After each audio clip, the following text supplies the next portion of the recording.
বিয়া করলে যাবে কি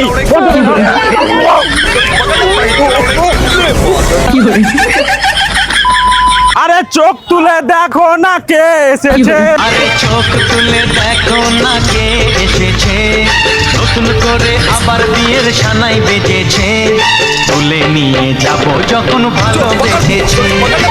দেখো একদম চিকনা জামাই আছে এরকম জামাই আমেরিকাতে পাবে না দুবাইতে পাবে না দাদা পেয়ে যাবে এখানে কাছে 1+1 জামাই নিয়ে যা এখন যতই করো বাহানা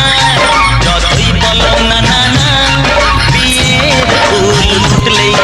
তো শুনো জি মা বোনেরা খালারা বিয়া করতে যাচ্ছি ভালো করে দোয়া করবে যেন এবার বহু নিয়ে আসতে পারি বিয়া করতে যাচ্ছি আজকে যদি আমি বিয়া না করতে পারি ইয়ানুরের বীজ খেয়ে মরে যাবো মারা তুমি বাড়ি যাবো না আজ বিয়া করে যাবো 10-20টা চলো